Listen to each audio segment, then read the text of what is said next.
আসসালামু আলাইকুম রহমতুল্লাহি ওবারকাতু। আমি doctor Kamal Hossain, consultant homeopathic medicine. আজকে আমি অ্যাজেসপারমিয়া কি এটা সম্বন্ধে বিস্তারিত আলোচনা করব। এটা হলে কি হয় তার সম্বন্ধে আলোচনা করব।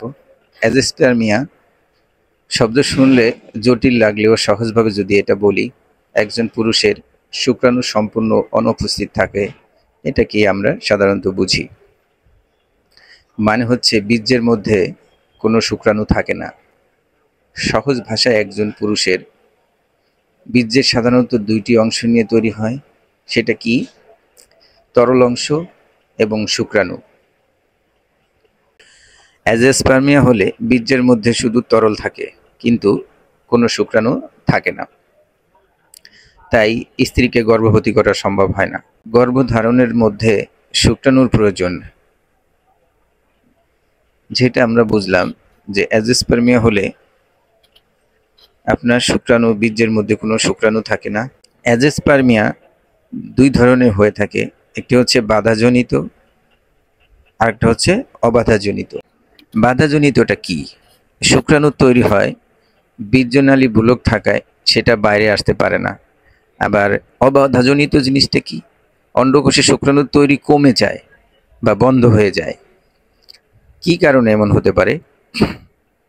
সাধারণত হরমোনের সমস্যার কারণে হতে পারে, বা অন্ডকোষে যদি আঘাত লেগে থাকে তাতেও হতে পারে, বংশগত কারণেও হতে পারে, অথবা রাসায়নিক কারণেও হতে পারে, পূর্বে যদি কোনো অস্ত্রোপচার করে থাকেন সেই কারণেও হতে পারে, আবার অতিরিক্ত হস্তমৈথুন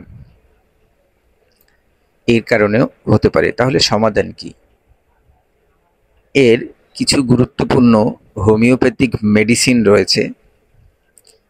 এই মেডিসিনগুলো 2 থেকে 3 মাস যদি কেউ খেতে পারে, তাহলে তার শুক্রাণু 0% থেকে ক্রমেই বৃদ্ধি পেতে থাকবে, এবং চিকিৎসার পরে সে বাচ্চা হতে পারবে ইনশাল্লাহ।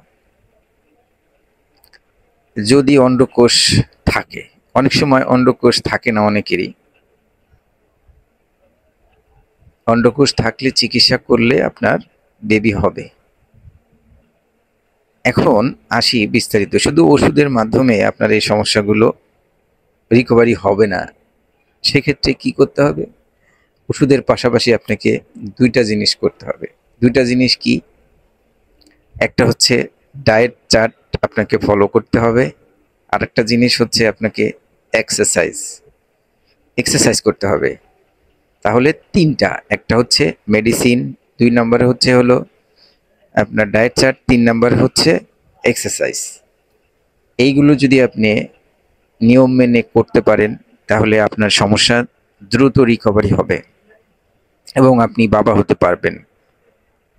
আমাদের কাছে প্রায় এই ধরনের সমস্যা আসে।